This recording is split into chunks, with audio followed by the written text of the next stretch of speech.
Now our focus on this fresh news that has emerged on coronavirus, where Chinese researchers discovered a new kind of coronavirus, NeoCov, which is spreading among bats in South Africa. In their study, the scientists say the virus may pose a threat to humans in the future.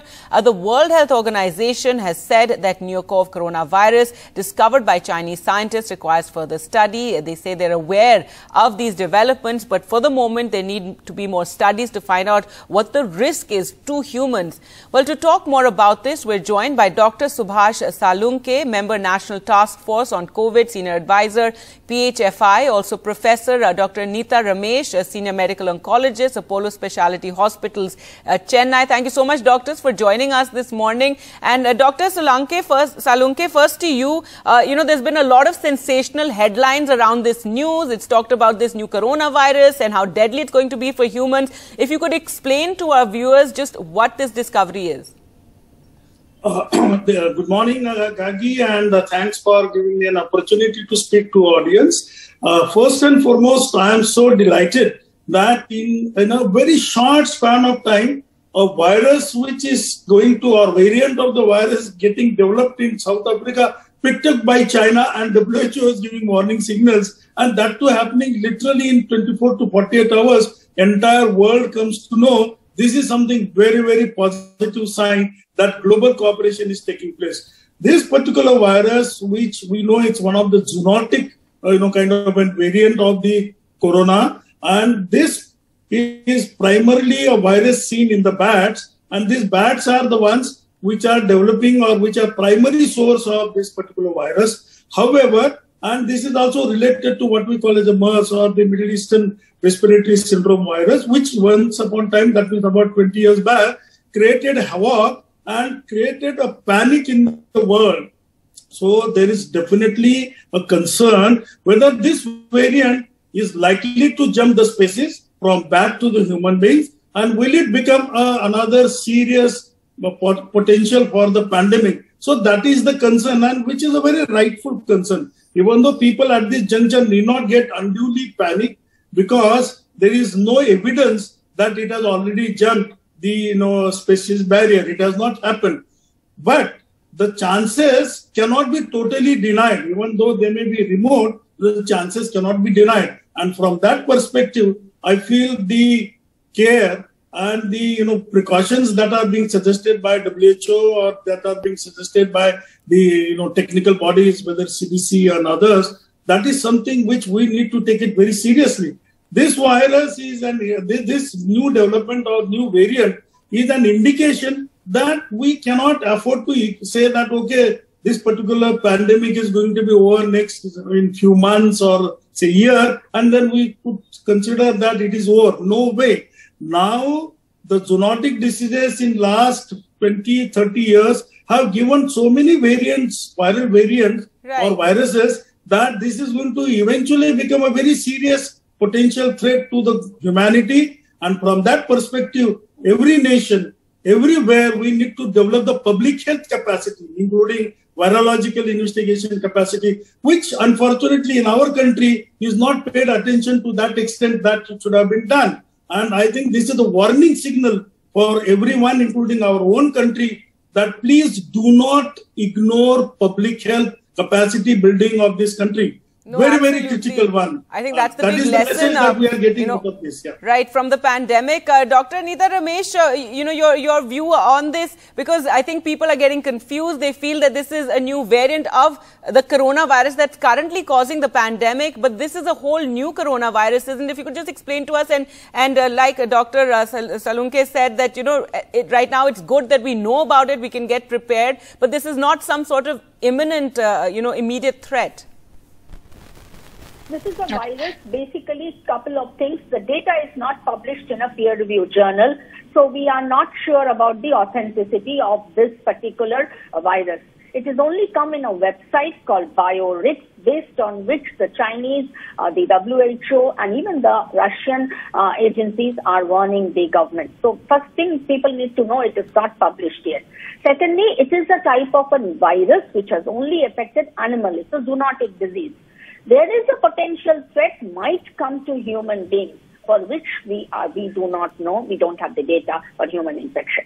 Point number 3, it enters through a receptor called the angiotensin converting enzyme, ACE.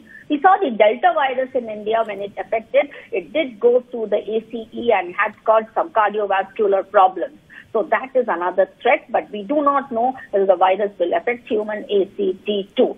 So this all leads to a conclusion, yes, there is emerging data, there is zoonotic or bat infection in South Africa. It has got published in the website, not in any peer-reviewed journal, but yes, we all need to be aware of it. And it's called a variant of concern, but it's not a variant of threat to humankind. See, lot of researches will take place, Gargi. Lots of publications take place. Even with cancer, we have so many drugs, but not all comes to the clinic. And not all viruses are virulent. So yes, it's an information to be alert of, but the people should not get panicked because such type of variations and mutations will keep changing as a part of the natural history. So keep your fingers crossed. A study has come. Yes, we need to wait for more authentic data before the public becomes frightened about it. Right. I think it was the headlines that were very sensational around this new coronavirus. So there was a lot of panic over it. Now, if we talk about the current situation in India, and Dr. Salunke, if we, the cases are coming down. Again, the fresh cases have come out and just like over 2 lakh cases.